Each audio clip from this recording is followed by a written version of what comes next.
Hello students, welcome to board exam. इस video में हम देखेंगे कक्षा 10 गणित के लिए very very important objective questions जो कि आपके एग्जाम में बार बार पूछे जाते हैं। और यह वीडियो आपके बोर्ड एग्जाम 2023 के लिए बहुत ही महत्वपूर्ण है, इसलिए वीडियो को पूरा देखना बिना स्किप किए हुए। अगर पसंद आए तो इसे लाइक और शेयर ज़रूर करना। तो आइए शुरू करते हैं। पहला प्रश्न है, बहुपद Y square minus 6y plus 8 की सबसे बड़ी घात कौन सी है। यानी कि इसमें जो हमें बहुपद जो दिया है इसमें सबसे बड़ी घात देखनी है। तो देखिए इसमें सबसे बड़ी घात जो है वो कितनी है, 2। तो अब हमें ये देखना है कि ऑप्शन में 2 कहाँ पर है। तो देखिए ऑप्शन में 2 है सी पर, यानी कि ये हमारा सही हो जाएगा ऑप्शन 2, यानी कि ऑप्शन सी में 2। अगला प्रश्न है, दूसरा प्रश्न है, देखिए 1 से लेकर 100 तक सभी प्राकृतिक संख्याओं का योग कितना है। यानी कि 1 से लेकर के 100 तक की सभी संख्याओं का योग हमें बताना है। तो योग निकालने का एक सूत्र होता है, वो होता है n और n प्लस 1 और बटे में 2। तो n होता है पदों का योग, यानी कि कितने पद हैं। देखिए संख्याएं कितनी है, 1 से लेकर 100 तक है, तो 100 हो जाएगा n की जगह, और यहाँ हो जाएगा 100 धन 1 और बटा में आ जाएगा 2। 2 से देखिए हम इसको काट देंगे, ये हो जाएगा 50। 50 बार कट गया, तो यहाँ कितना हो जाएगा 50, और गुणा में देखिए 100 और 1 जुड़ जाएगा तो ये हो जाएगा 101। 50 का इसमें भाग गुणा कर देंगे, देखिए तो हो जाएगा 50 एकम 50 का शून्य आ गया, शून्य में करेंगे तो फिर 5 हासिल का था, वही आ जाएगा 50 एकम 50। तो कितना योग हो गया संख्याओं का, 50 50, यानी कि 5050। किस ऑप्शन में, 40 40 50 50। ऑप्शन बी इसमें हमारा सही हो जाएगा। आइए अगला प्रश्न की तरफ चलते हैं। अगला प्रश्न है, द्विघात बहुपद का व्यापक रूप क्या होता है। यानी कि द्विघात जो बहुपद होता है उसका व्यापक रूप क्या होता है। व्यापक रूप हमें इसमें बताना है। तो देखिए व्यापक रूप होता है ए x square plus B x plus सी, ये होता है। या फिर A X plus B plus C बराबर 0, ये होता है। और या फिर होता है ए x square plus B X square plus सी, ये होता है। और या फिर A X cube plus B x plus D. तो देखिए व्यापक रूप जो होता है द्विघात बहुपद का वो होता है ए x square plus B x plus सी।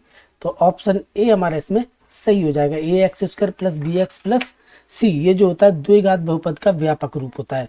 अगला प्रश्न है, एक परिमेय संख्या तथा एक अपरिमेय संख्या का योग क्या होता है। तो देखिए एक अपरिमेय संख्या और एक परिमेय संख्या का योग हमेशा क्या होती है, वो अपरिमेय संख्या होता है। अपरिमेय संख्या होता है। अपरिमेय और परिमेय संख्याओं का चाहे गुणा करो, और चाहे जोड़ करो, और चाहे भाग करो, या फिर घटाओ, कुछ भी करो, परिमेय और अपरिमेय दोनों संख्याओं को अगर आपस में आप जोड़ते हैं तब भी अपरिमेय संख्या आएगी, अगर उसका भाग करते हैं तब भी अपरिमेय संख्या आएगी, अगर उसको गुणा करते हैं तब भी अपरिमेय संख्या आएगी। तो इस क्वेश्चन को जो हमारा आंसर हो जाएगा परिमेय तथा अपरिमेय संख्या का योग, तो योग हो जाएगा एक अपरिमेय संख्या मिलेगी।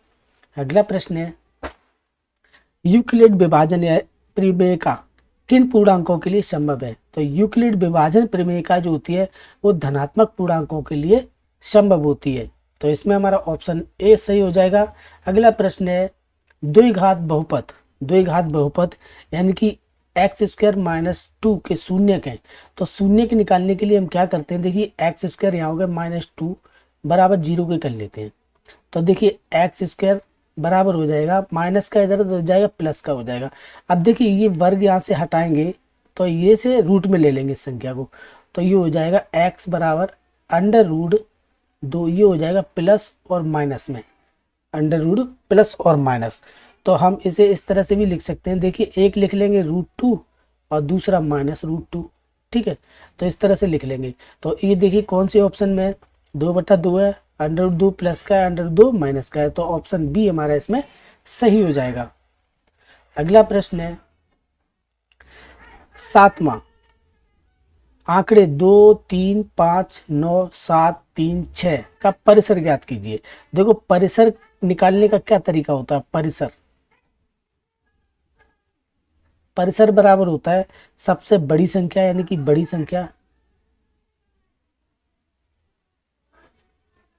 संख्या माइनस होती है छोटी संख्या।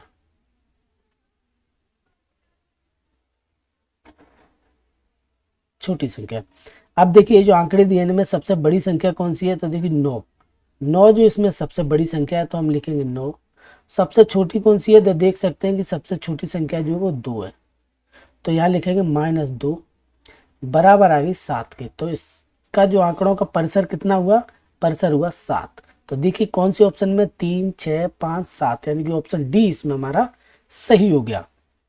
अगला प्रश्न देखते हैं। अगला प्रश्न है 8वां। 2, 3, 5, 9, 7, यानी कि 6, 3, 3, 4, 3, ये क्या है, बहुलक निकालें। ये जो आंकड़े दिए हैं, ये जो आंकड़े दिए हैं इनका क्या निकालना है, बहुलक। अब देखिए बहुलक क्या होता है, तो बहुलक होता है जो संख्या सबसे अधिक बार आती है वही उस आंकड़ों का बहुलक होता है। तो देखिए इसमें सबसे अधिक बार कौन सी संख्या आई है, 3 एक बार, 2, 3, 4, 5। देखिए 3 जो है 5 बार आया है, तो यानी कि इसका जो बहुलक होगा,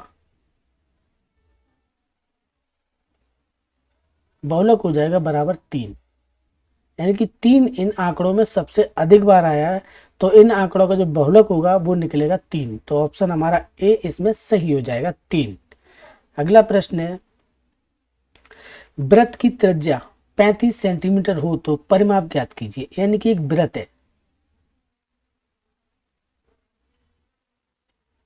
इसकी जो त्रिज्या है ये कितनी है, 35 सेंटीमीटर। ये 35 सेंटीमीटर है, तो इसकी परिमाप बतानी है। तो परिमाप का जो सूत्र होता है वो क्या होता है, परिमाप बराबर होता है 2πr। 2πr। अब 2πr इसमें मान रख देते हैं, r दिया हमें 35, और 2 का मान होता है कितना, 2, और पाई का मान होता है 22/7, और गुणा में हो जाएगा 35। 35 आर का मान, त्रिज्या आर से रिलेट करते हैं त्रिज्या को, तो ये हो गई आर 35।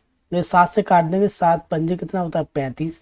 अब देखिए यहाँ कितना रह गया, यहाँ रहेगा 2 गुणा 5 और गुणा 22 बराबर हो जाएगा 5 दूनी 10। 10 का और 22 में गुणा करें तो एक शून्य बढ़ जाएगा यहाँ पर, तो ये जाएगा 220 सेंटीमीटर। तो परिमाप कितनी आ गई इसकी, परिमाप बराबर हो गई 220 सेंटीमीटर। तो ऑप्शन ए इसमें करेक्ट है, 220 सेंटीमीटर। आइए अगला प्रश्न देखते हैं। अगला प्रश्न दिया है 10वां। प्रश्न नंबर 10 है, बाई कोष्टक में 1//+3 का मान होगा। तो इसका जो हमें मान बताना है जो दिया है, तो देखिए बाई का हम रूट वाले अंदर कर लेते हैं, गुणा कर देते हैं इसमें। तो देखिए बाई का हो जाएगा बाई बटे बाई, और ये हो जाएगा प्लस में 3 बाई। बाई का हमने दोनों में ए इसमें 1/बाई में और +3 में, दोनों में क्या कर लिया, गुणा कर दिया। देखो बाई से तो ये बाई कैंसिल हो गया, तो कितना है बाई, यहाँ बचा 1 और ये हो गया प्लस, और यहाँ कितना है 3 बाई। तो जो आंसर आया वो कितना आया, 1 + 3 बाई। तो देखिए इसमें ऑप्शन में दिए 2 बाई प्लस 1 + 3 बाई, तो 1 + 3 बाई हमारा ऑप्शन बी है, वो इसमें सही हो जाएगा।